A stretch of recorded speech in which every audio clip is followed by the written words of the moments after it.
यसु में आप सबकी सलामती हो। मेरा नाम है सुनील शाहिद। मैं यूट्यूब पे अपनी वीडियो अपलोड करता हूँ। खुदा का खादम पास्टर एम नाज उनकी वीडियो अपलोड करता हूँ। आप उसको शेयर करें, सब्सक्राइब करें, लाइक करें और बेल आइकन जरूर दबाएं।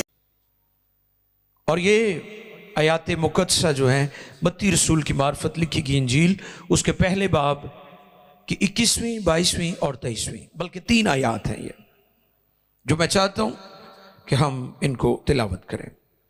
मत्ती रसूल की मार्फत लिखी गई इंजील है, पहला बाब है और उसकी 21वीं और उसकी 22वीं और 23वीं, ये 3 आयात मुकद्दसा जो हैं हम इन्हें तिलावत करेंगे। जी, खुदा के कलाम मुकद्दस में रकम है, उसके बेटा होगा जी, और तो उसका नाम यीशु रखना, क्योंकि वही अपने लोगों को उनके गुनाहों से निजात देगा।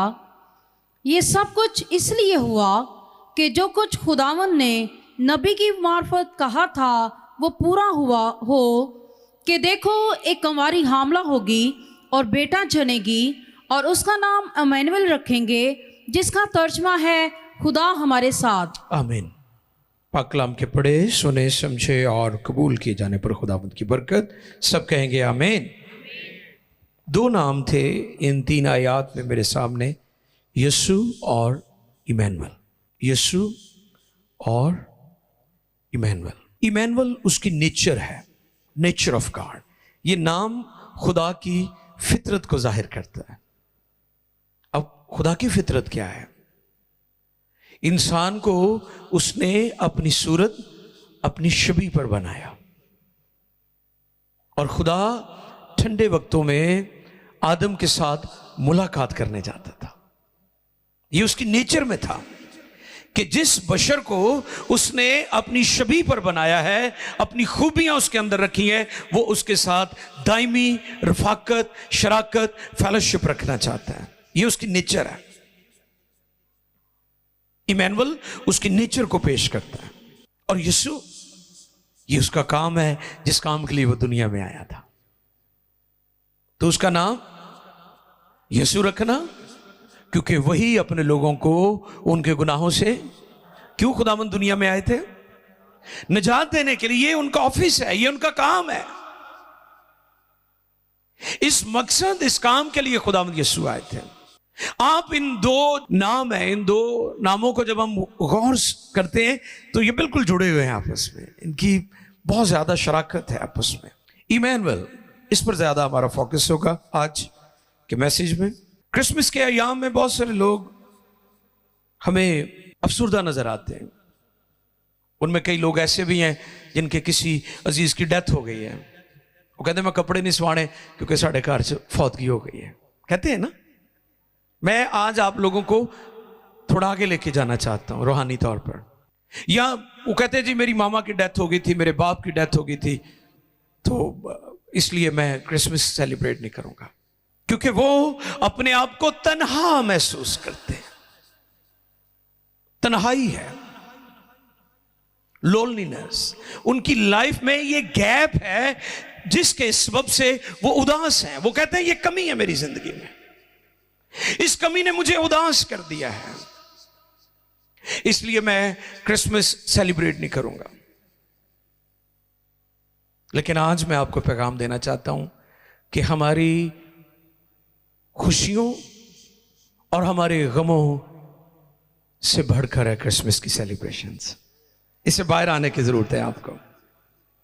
ये जो गैप है ना आपकी लाइफ में, तन्हाई का, किसी की जुदाई का। कई लोग अपनी जिंदगी में हर वक्त जो गैप्स है उनकी लाइफ में, उनका ही तस्करा करते रहते हैं। कई लोग कहते हैं जी मुझे फलां चीज मिल गई तो मेरी जिंदगी मुकम्मल हो जानी है। ये नहीं, जिसके पास बेटियां हैं वो कहता मैंने पुत्र मिल गया तो असी मुकम्मल हो जाना। या जिनके पास औलाद नहीं वो कहते खुदा धी दे दे तो साड़ी जिंदगी मुकम्मल हो जानी। जिनके पास अच्छी जॉब नहीं वो कहते मुझे अच्छी नौकरी मिल गई तो वेख्यो फिर खुदा की करेगा साड़ी जिंदगी च, असी मुकम्मल हो जावांगे। मुख्तलिफ तरीकों से। और जो पसंद का विआह कराना चाहते वो तो दिन रात कहते मैं ना मुकम्मल हाँ। किते मेरा ब्याह हो जाए तो मैं दुनिया ते आ जाऊंगा। हाय हाय हाय, मैं गौर कर रहा सी, आदम भी तन्हा सी है, ते ओदे विचों खुदा ने हवा कड्डी ते ओदी हवा ही निकल गई। ऐसी हवा निकली, बजमीना मुझे याद आ गई, वो कहा करती थी कि आदम सिर्फ उदों ही सुता है जदों ओदी पसली कड्डी, ते जदों फिर पसली निकल आई फिर जिंदगी च कदी नहीं सुता, फिर नींदां खराब हो गई। क्रिसमस की खुशी तमाम गमों और खुशियों से बढ़कर है। कई लोग शराब का सहारा भी तो लेते हैं ना। वो गाना भी सी है कि मुझे पीने का शौक नहीं, पीता हूं गम भुलाने के लिए। आजकल मैं शराब वाले मरोड़ी दी हुई है, मेरे खिलाफ वीडियो भी बना रहे हैं कई लोग। मैं क्या बनाई दो, मैं तो मरोड़ी दे के तुहानू रखनी शराब वाले। आपको पता है कईयां दा तो क्रिसमस हुंदा ही नहीं गा शराब तो बगैर। शराब का सहारा लेते हैं। वो कहते हैं मैं गम को बुलाना चाहता हूं। वो जितनी देर तक नशा होता है गम भूल जाते हैं, नशा उतरता है फिर गम याद आ जाता है। बहुत सारे लोग, और अमेरिका यूरोप के अंदर आप जाना चाहते हैं ना, मैं हकीकतें आपको मगरब की गायब गायब बताता रहता हूं, जेडे पाकिस्तान छड़ के दौड़ना चाहते हैं। कॉमन लॉ जो वहां पर मुतारफ हुआ है, शायद लोगों को पता हो, उसमें लोग बगैर शादी के एक दूसरे के साथ रहते हैं। वो एक दूसरे को टाइम देते हैं ताकि उनकी जिंदगी में जो तन्हाई है वो खत्म हो जाए।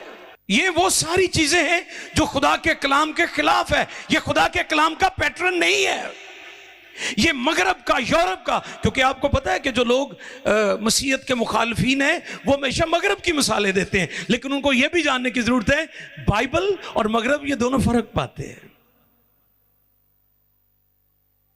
जो कुछ मगरब में हो रहा है बाइबल की टीचिंग नहीं है ये,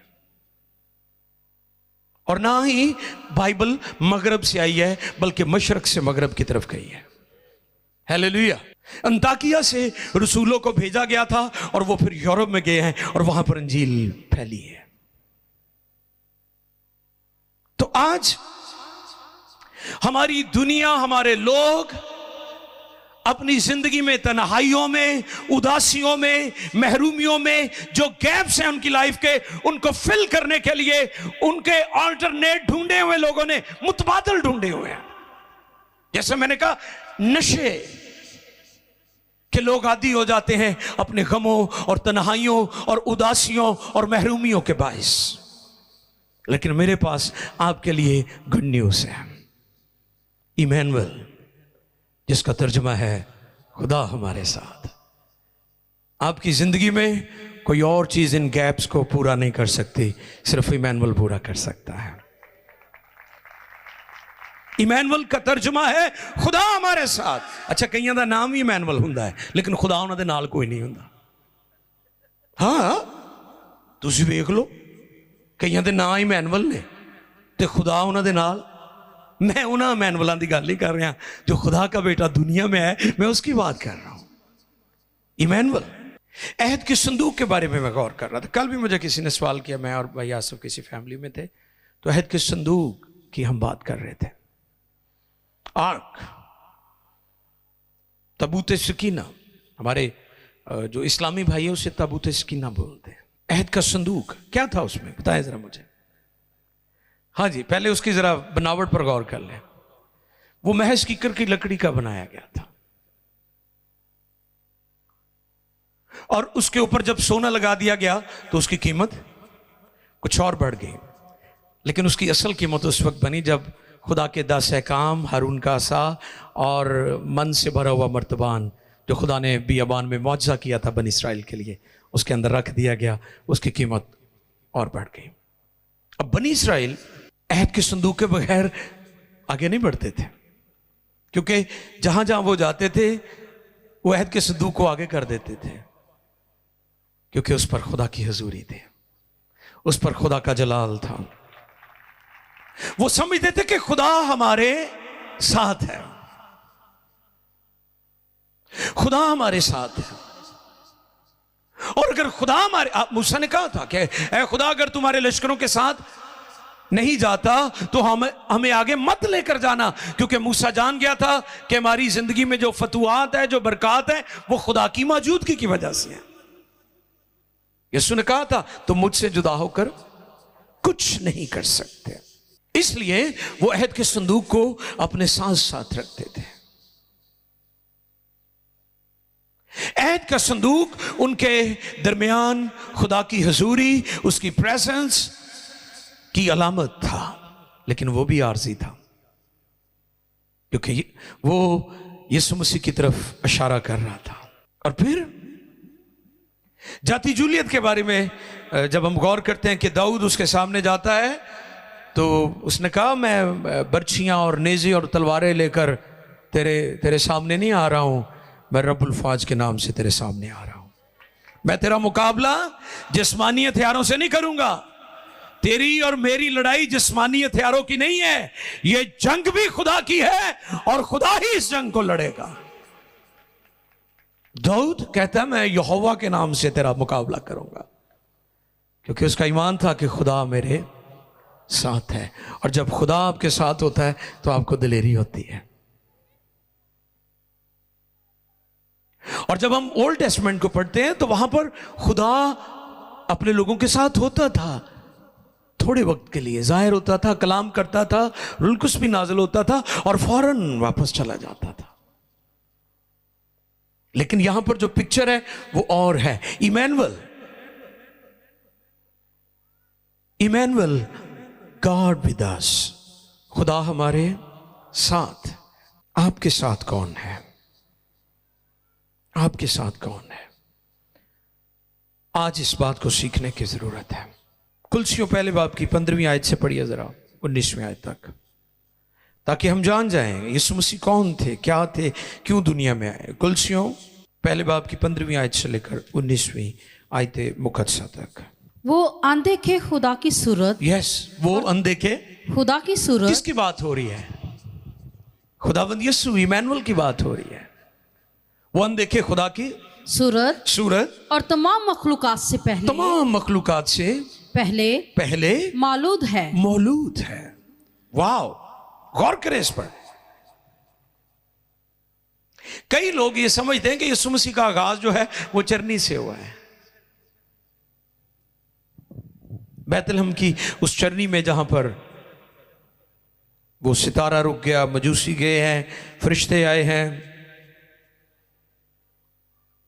वो जगह जहां पर यीशु मसीह थे। मैंने पिछले दिनों भी बताया कि सितारा वहां पर रुक गया। पढ़े जी आगे। क्योंकि उसी में सब चीजें पैदा की गईं, क्योंकि उसी में सब चीजें पैदा की गई, आसमान की हो या जमीन की, देखी हो या अनदेखी, तख्त हो या रियासतें या हुकूमतें या इख्तियारात, सब चीजें उसी के वसीला से और उसी के वास्ते पैदा हुई हैं। और वो सब चीजों से पहले और उसी में सब चीजें कायम रहती हैं। वाह, ना कि कलीमे ने ये चीजें पैदा की हैं, इन चीजों को संभाला भी हुआ है। किसने संभाला हुआ है? यीशु। मैंने पहले भी बताया था बहुत सारी चीजें हैं, जैसे ये कैमरास जो हैं जिस पर ये वीडियो, ये लाइव ट्रांसमिशन जा रही है, ये मेड इन जापान है, या मेड इन ताइवान है, या चाइना है, या कोरिया है, बहुत सारी चीजें। मेड इन पाकिस्तान, हमारे पाकिस्तान की भी बहुत सारी अच्छी चीजें हैं। कई दफा हम दूसरों की तारीफें करते रहते हैं। Made in China, made in Pakistan. आपकी जो यूनिवर्स है इसको किसने बनाया है? हाँ? कलाम ने। इब्तिदा में कलाम खुदा के, और कलाम, और आगे चलकर जब हम देखते हैं सब चीजें उसी के वसीला से, किसके वसीला से पैदा? कलाम से, कलाम के वसीला से पैदा हुई हैं, और ना कि उसके वसीला से पैदा हुई हैं बल्कि उसी कलाम ने से संभाला भी हुआ है। आपकी कायनात का जो बनाने वाला है, दिलेरी से कहा करें यीशु मसीह है, Amen. क्योंकि वो खुदा का कलाम है। Yes. आपकी यूनिवर्स कलाम ने तख्लीक किया है इसको, ये उसका शाहकार है। जो चीजें नजर आती हैं या वो चीजें जो नजर नहीं भी आती, वो भी कलाम की कुदरत से उनका वजूद है, उसी ने पैदा किए हैं और उसी की बदौलत आज तक कायम है।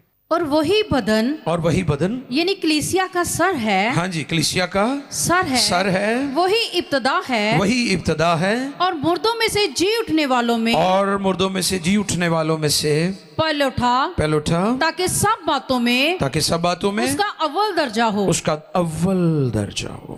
क्योंकि बाप को ये पसंद आया, क्योंकि बाप को ये पसंद आया कि सारी मामूरी उसी में सुकूनत करे। हालेलुया। यीशु जो कलाम और कलमा है, उसके लिए जोरदार तालियां बजाइए।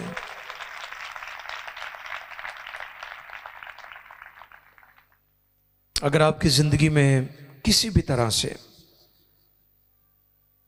मैंने पिछले दिनों भी बताया था कि लोगों की जिंदगी में गैप्स हैं जिसके बायस उन्हें कहीं भी सुकून नहीं मिलता। आपकी नौजवान नस्ल सोशल मीडिया, मोबाइल, स्क्रीन,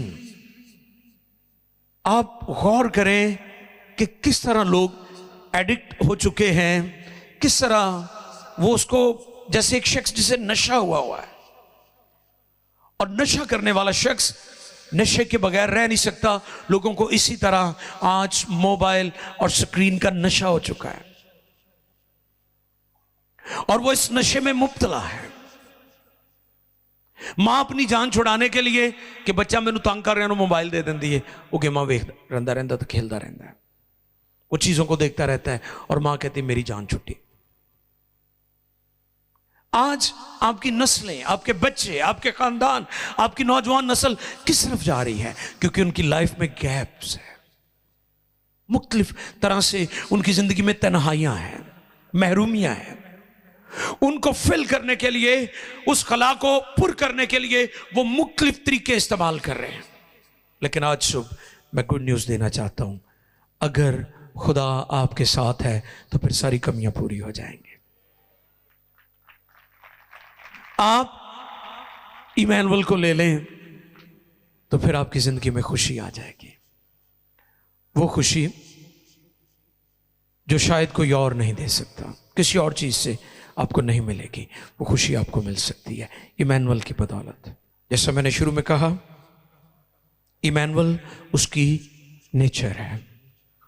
जब खुदा ने आदम और हवा को बनाया तो खुदा के साथ उनकी गहरी रफाकत थी, खुदा उनसे मुलाकात करता था, खुदा उनसे फेलोशिप करता था, और आदम और हवा के लिए सब कुछ मुयस्सर था। और जब वो खुदा की हुजूरी से निकल गए तो फिर उनकी जिंदगी में महरूमियां भी आ गई, उदासियां भी आ गई, प्रॉब्लम्स भी आ गई, बीमारियां भी आ गई, लड़ाई झगड़े भी आ गए, कत्लो गारत भी आ गए। ये उसकी नेचर है, ये उसकी फितरत है। और यीशु नाम हमें गुनाहों से छुड़ाता है, निजात देता है। जो कोई खुदा उनका नाम लेगा निजात पाएगा। जब भी आप लफ्ज मसीह या मसीहा इस्तेमाल करते हैं तो यीशु लाजमी इस्तेमाल किया करें, क्योंकि मैंने ये बात पहले भी बताई थी कि मसीहा तो बहुत सारे हैं। डॉक्टरों को भी मसीहा कहते हैं ना, लेकिन डॉक्टर्स यीशु मसीह नहीं है, यीशु मसीह एक ही है। Hallelujah, hallelujah. शायर भी मैंने देखा है, ऐसी बर्बादी कर दी है हमारे गीतों की, मेरा तो दिल रोता है शायरी सुन सुन के। बेड़ा ही गर्क करता है गीतां दा। मैं तो नहीं सुनता हूं ये जो नए गीत आ रहे, बहुत कम सुनता हूं मैं, क्योंकि शायरों की दी ते मत वजी हुई है। उन्होंने पता नहीं क्या क्या रंग दे दिए। अजकल ढोल दी नहीं मैनू समझ आ रही। मजूसी भंगड़े पाण, मैं क्यों कोड़े पंजाबी सन, भंगड़ा तो पंजाब दी है। शर्जील भाई ये नोट करने वाली बात है, यह जोड़ा भंगड़ा है ना ये पंजाबी है, ते मजूसी पंजाबी सन। अजीब यार, शायरां दी मत वजी हुई है। ये बहुते अमरीका यूरोप च बैठे शायर ने, नॉन प्रोफेशनल जिन्होंने बाइबल ध्यान से नहीं पढ़ी, शायरी बाइबल पढ़कर करनी चाहिए। मैं तो कहता हूं बाइबल की आयत ही बोलते जाएं, वही शायर, जरूरत ही नहीं कोड़ों लिखन दी तानू। और मैं ज़ाती तौर पर उन शायरों की बहुत इज्जत करता हूं जो बाइबल के मुताबिक शायरी करते हैं। तो ਜਿਹੜੇ फना कर रहे ने, मेरी तो दुआ है उन्होंने कलम ही टुट जाए, उन्होंने को पेपर ही मुक जाए, लोगों को तो खराब ना करन, स्याही डुल जे। क्या शायर है ये, हमारे ईमान को खराब कर रहे हैं। ध्यान से बाइबल पढ़ें, बाइबल की बातों को, आयात को लिख दे, ये इसको तशरीह करने की जरूरत, बाइबल अपनी तशरीह खुद ही करती है, इसे किसी तशरीह की जरूरत नहीं है, इस पर किसी कमेंट्री की जरूरत नहीं है, खुद ही अपनी तशरीह करती है। बाइबल को सच साबित करने के लिए बाहर से किसी चीज की जरूरत नहीं है, क्योंकि यह सच्चाई है, डिवाइन ट्रूथ है। हमें आज इस बात को जानने और सीखने की जरूरत है। यीशु मसीह इमैनुअल है। इमैनुअल आ गया तो फिर नशा भी छूट जाएगा थाड़ी जिंदगी चो। इमैनुअल आ गया तो वीजा ना भी लगे फिर भी तुम खुश नजर आओगे। कई कहते हैं ना वीजा लग गया जिंदगी बदल जाएगी, तो मैं तुहानू कहना इमैनुअल लै लो, जिंदगी सही उदो ही बदलनी है। इमैनुअल जिंदगी बदलेगा। खुदा हमारे साथ है, जो कुछ खुदा का है वो आपका है, ये उसकी फितरत है, नेचर है, इसलिए वो इमैनुअल है। और ये तकरीबन 700 साल पहले यशाया नबी पर भेद खुला था कि वो इमैनुअल है। और मत्ती रसूल ने इसको कोट किया है, उस इक्तबास को कोट किया है मत्ती ने, वो इमैनुअल है। आप खुदा से शुरू करेंगे, बात यीशु तक ही आएगी। इमैनुअल उसकी नेचर है और यीशु उसका काम यानी उसका ऑफिस है। आओ अपने दिलों में इमैनुअल को ले लें। आपकी जिंदगी में जितने गैप्स हैं, लोनलीनेस है, तन्हाई है, महरूमियां हैं, उदासियां हैं, खौफ है, फ्यूचर की फिक्र है, तो मैं आपको पैगाम देता हूं, मैसेज देता हूं, खुशखबरी देता हूं, इमैनुअल को ले लीजिए। गॉड विद अस, खुदा हमारे साथ, ये उसकी फितरत है, वो हमारे साथ रहना चाहता है, वो हमें छोड़ना नहीं चाहता। नासरत का मतलब है मददगार, खुदा हमारी मदद करना चाहता है। मेरी मदद ली रब आप ही आया, वो खुद आया है, इमैनुअल है वो। उसने एक स्किन, एक जिस्म तैयार किया और उस जिस्म की तैयारी एक पाक दामन मुकद्दसा मरियम के बतन अतर में उस जिस्म को तैयार किया गया, जिसकी पाकीज़गी का आलम यह है, वो कहते हैं मैं मर्द जात को नहीं जानती। हालेलुया। आओ हम भी उसी इमैनुअल को ले लें।